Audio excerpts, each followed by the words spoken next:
It is written, 2 Samuel 5:11 and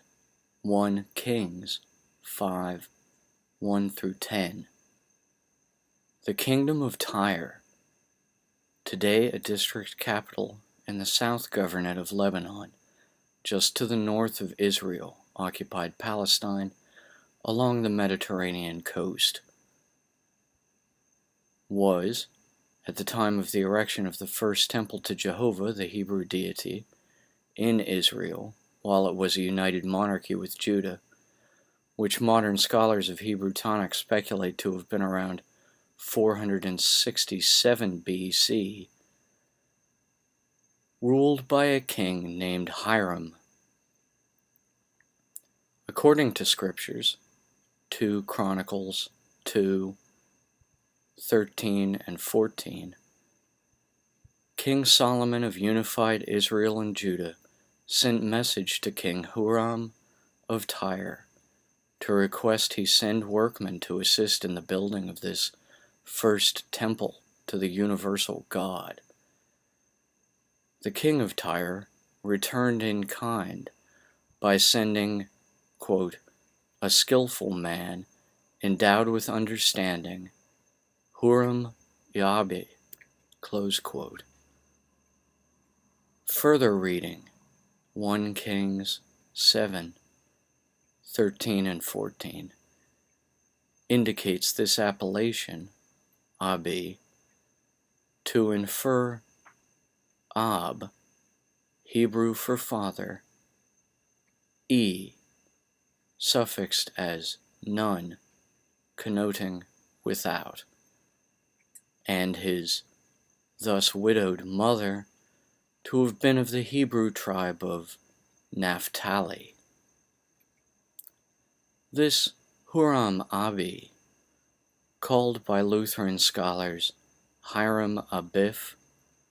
was said to be, quote, skilled to work in gold and silver, bronze and iron, stone and wood, purple and blue, fine linen and crimson, and to make any engraving and to accomplish any plan which may be given to him, close quote. Later chronicles, Antiquities of the Jews 8:76, by Flavius Josephus, from 37 to 100 AD, add further credence to the translation of Abi as fatherless by referring to the artificer out of Tyre, whose name was Hiram, as having a father named a title which, even by then, implied lost or forgotten, alike the Sumerian town of long held to have been the first city. In the modern myth of Freemasonry, the character of Hiram Abif, widow's son, is considered to have been the grand architect of Solomon's temple. The architecture of this first temple to God was, however, directly based on a previous design, that of the tabernacle, or portable wood and fabric tent structure carried by the wandering Hebrews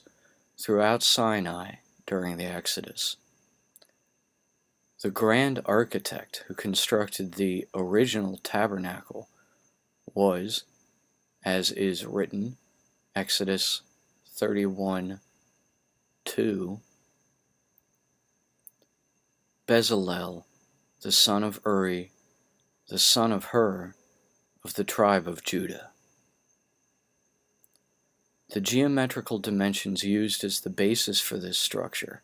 were not designed by Bezalel either, though, but were instructed directly to Moses by God on Mount Sinai just prior to God's inscription of the first twin tablets of testimony. The dimensions of the tabernacle's surrounding courtyard were given,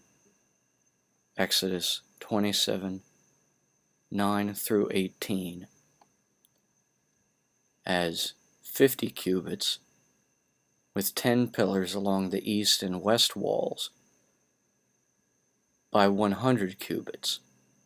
with 20 pillars along the north and south walls. The tabernacle itself, 25 cubits east-west by 10 cubits north-south,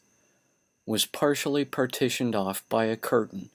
to veil a cubical room at its west end, called the Kodesh HaKodashim, Hebrew for Holy of Holies, 10 by 10 cubits, in which was kept the Ark of the Covenant, 2.5 cubits long, 1.5 cubits wide, and 1 cubit tall, according to Exodus 25:10. The vessel containing the most holy relics of contemporary Judaism, the twin tablets containing the 10 Commandments, a golden urn containing manna, the bread from heaven,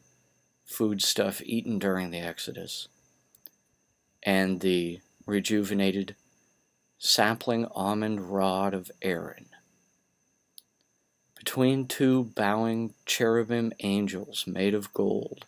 on the lid of this ark, God promised Moses,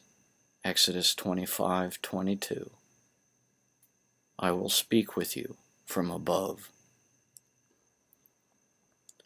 Because the Ark of the Covenant was the showpiece of both the tabernacle and the temple, the later layout for the first temple, commissioned by King Solomon, was just an upscaling of the same proportions used in the tabernacle structure during the Exodus. In the temple, the Holy of Holies room was a 20 by 20 by 20 cubits cubicle, elevated on a stage 10 cubits above the floor of the Hekal, temple hall proper. The ceiling of the temple was thus 30 cubits tall, and extended in a hall 40 cubits long, between the veiled ark chamber's elevated entrance and the doorway to the Ulam porch, which extended another 10 cubits out from the temple's eastern front, and on which stood twin, hollow, bronze pillars called Boaz for the southern and Jachin for the northern. Confer 2 Chronicles 3:17. Each 18 cubits in height and 12 cubits in circumference. Surrounding the entire building was a wall with an 8-stepped entrance in the east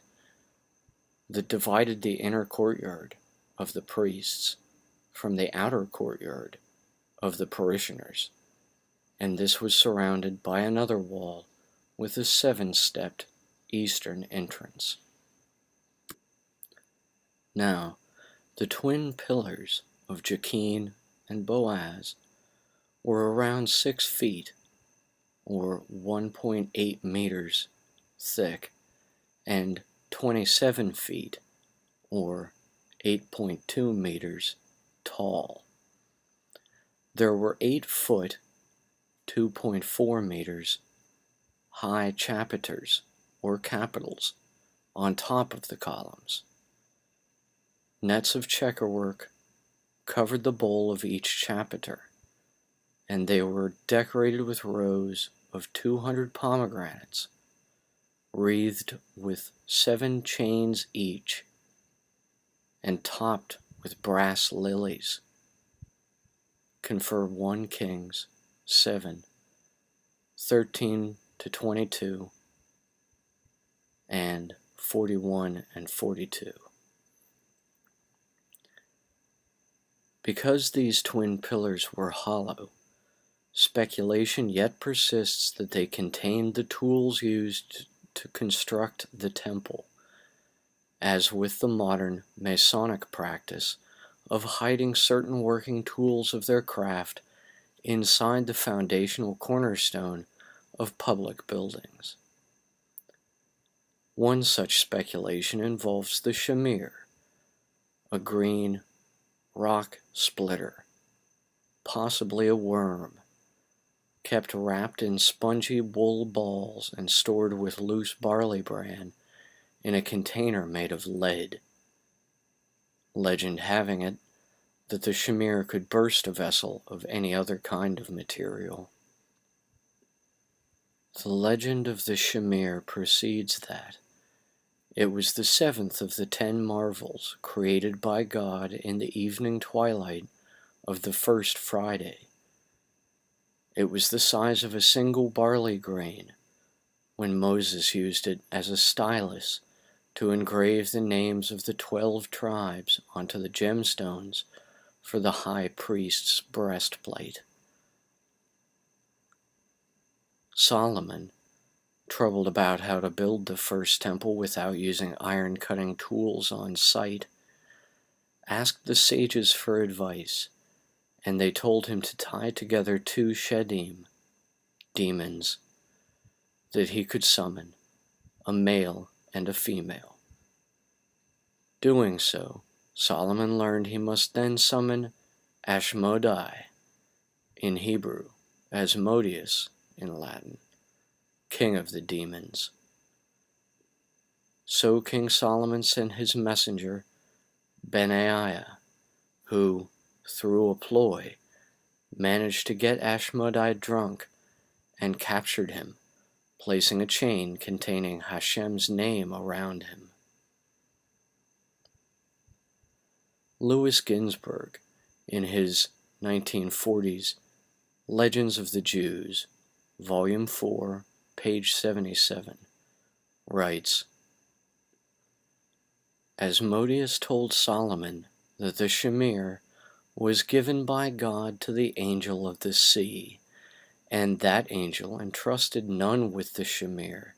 except the moor hen, which had taken an oath to watch the Shamir carefully. The moor hen, woodcock, or field rooster, now known as a woodpecker, was then tricked into surrendering the Shamir when forced to use it to rescue their captured offspring. The wood grouse then killed itself because it had violated its oath. When King Solomon desired more information from Ashmodai, the latter refused, until the king removed the chain from around him and gave him his ring. Then Ashmodai tricked King Solomon, ousting him from the kingship and personally replacing him, impersonating the king on the throne. The true king was forced to go around begging, claiming he was the real king of all Israel, and people thought him mad. Eventually, the sages realized what had happened and advised Solomon on how to regain his position. Because the twin columns of Chakin, meaning he shall establish, and Boaz, meaning in him there is strength, are described verbally, but no remains persist to portray them visually. Their actual appearance as historical artifacts has been essentially lost. When the Temple of Solomon was destroyed by Nebuchadnezzar II, a year after the 587 BC siege of Jerusalem, according to Tanakh, confer Jeremiah 52, 21-22, and 2 Kings 25:13. The Chaldeans broke up the bronze columns of the house of the Lord. In subsequent historical records, such as Josephus's Histories and the Second Temple era Talmud, There is no further record of either of these hollow pillars, let alone the contents they concealed, ever being recovered. Following the 1st century AD, many scholars of Kabbalah attributed these twin pillars to the active and passive aspects of Atziluth, uppermost of the 4 realms, and the 7-branched candelabra to the 7 lower or subtended Sephirot emanations on the earliest Tree of Life type diagrams. Thus, by the late 1700s, when Freemasonry was emerging from its British-French Grand Lodge dispute between the ancient and accepted rites, its symbolism set associated Jachin with the moon and Boaz with the sun. However, sometime around the early to mid-1800s, following the final mapping of North America and before the Civil War between the northern and southern jurisdictional states, 1861 to 1865, the chapiters atop the pillars of Jachin and Boaz began to be depicted in Freemasonic literature as twin orbs, one a geodesic sphere divided into longitudes and latitudes, and the other a standard armillary sphere divided into tropics and polar regions on a gyroscope. Hence, instead of the passive moon, Jachin began to become associated with the sphere of the fixed heavens, and Boaz, instead of with the active sun, to be affiliated to the sphere of the moving heavens. Also by this point, in Kabbalah, the pillar of Jachin was associated with the upper Sephirot, Chokmah, wisdom, was colored white, and considered the pillar of mercy, and the pillar of Boaz was associated with the supernal Sephirot, Binah, understanding, colored ebony, and believed to be the pillar of severity. Since the original penning of the Sefer Yetzirah, Boaz, the pillar of severity, had been associated with the mother letter Shin, Hebrew Sh, the element fire, and a pan of merit, while Jachin, the pillar of mercy, had been affiliated with the mother letter Mem, Hebrew M, the element water, and a pan of liability, while the middle pillar, or middle way, was attributed to the mother letter Aleph, Hebrew A, the element air, and a breath to decide between them. From the 1920s until the 1940s, there was a wave of New Age theosophical resurgence in occult and ritual magic prevalent in Western society. As part of this movement, an upswing in Orientalism, leading to the earliest modern Western interest in yoga, swept across Europe and America. It was during this time that Aleister Crowley, a master magus, composed what would become the appendix to his final work on Tarot, called the Book of Thoth. In this work, Crowley proposes a series of 14 trigrams combining the usual yin, broken, and yang, unbroken dowel rods with a single dot, symbolic in Crowley's system of the Tao itself. This was, in effect, Crowley's attempt to order the trigrams of I Ching onto the structure of the Tree of Life model from Kabbalah. By the mid to late 1900s, all these systems were being effectively combined. Kabbalah, Freemasonry, and New Age magic had been nearly completely unified, partially via the Hermetic Order of the Golden Dawn's influence early on, but mostly due to the feverish devotion to syncretism among a select few aspirants, such as Levy, Blavatsky, Mathers, Crowley, Manly Hall, and Kenneth Grant, etc.